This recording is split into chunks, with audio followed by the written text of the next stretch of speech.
Well, I mean, talking about arms, there's been quite a significant development, Mr.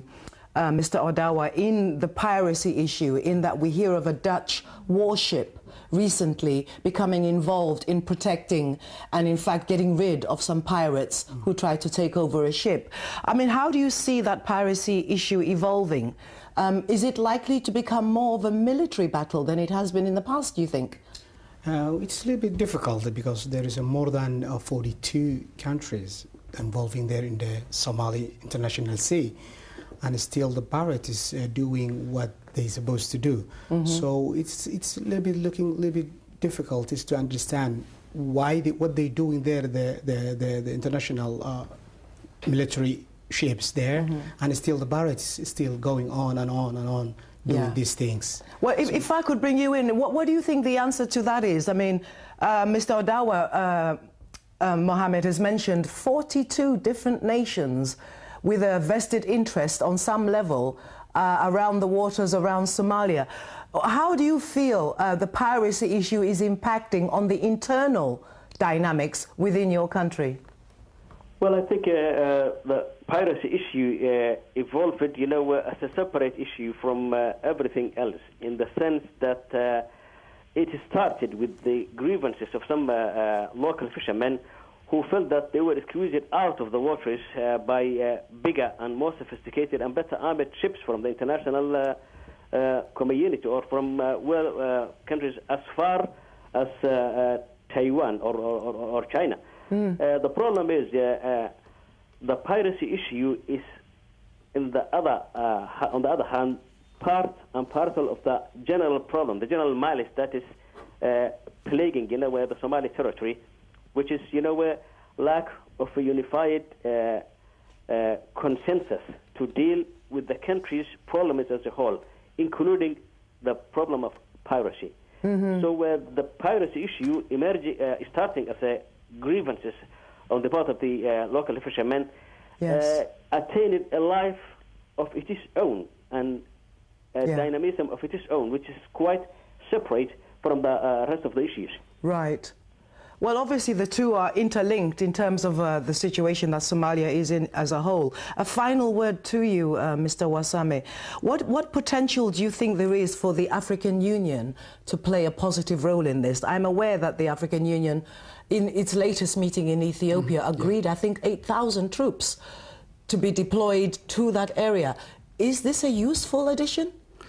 I think any help or any troops come from African Union will be welcome. I think it will be helpful, and I think President Sharif requested many times to get more troops from African Union. For the African Union we got in now, they are only contain part of the capital because they are too small. But if you get more troops, then you may get concerted efforts and probably set up a green zone.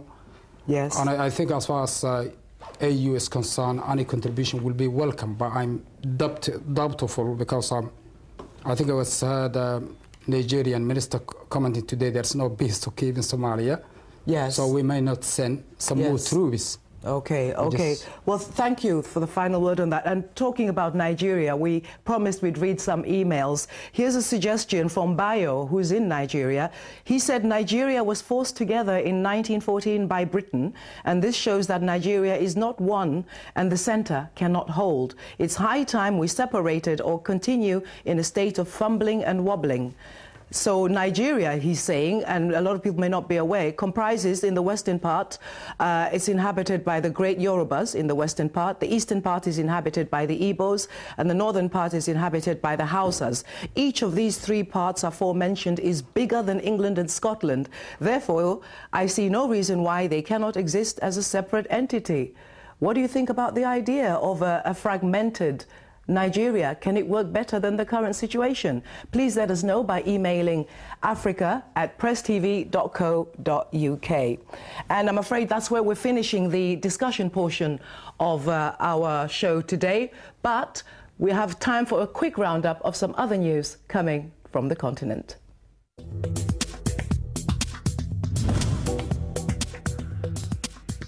African Union leaders are expected to reveal new measures intended to strengthen the group's powers to fight a rising tide of coups and electoral fraud on the continent.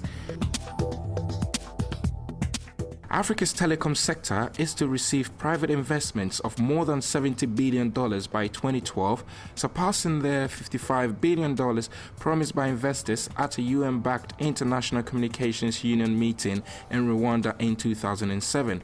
Hamadoun Toure, the Secretary General of the UNITU, revealed this to Reuters at the annual African Union Summit in Ethiopia. Morocco's Transport Ministry is to start building a high-speed railway linking Tangier to its commercial capital, Casablanca. The train project is part of a huge railway upgrade scheme stretching over 6 years and beginning this year. The project is expected to cost $2.5 billion.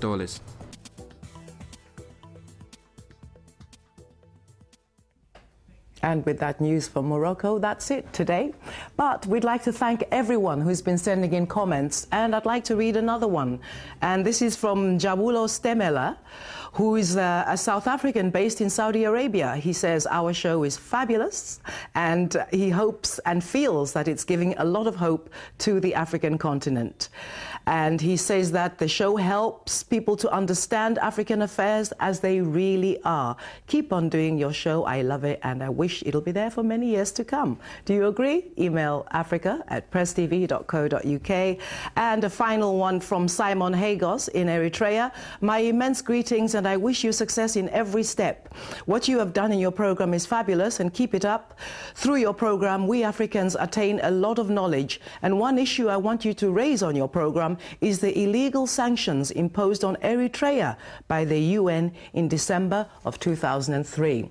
Well, let us know what you think we're not covering, and also how we're covering what we already do cover. We'd love to improve. This is your show. You make it happen. You can text us as well as emailing us. You can text us on +44 78 00 00 8086, and the messages will be charged at your local operator rates.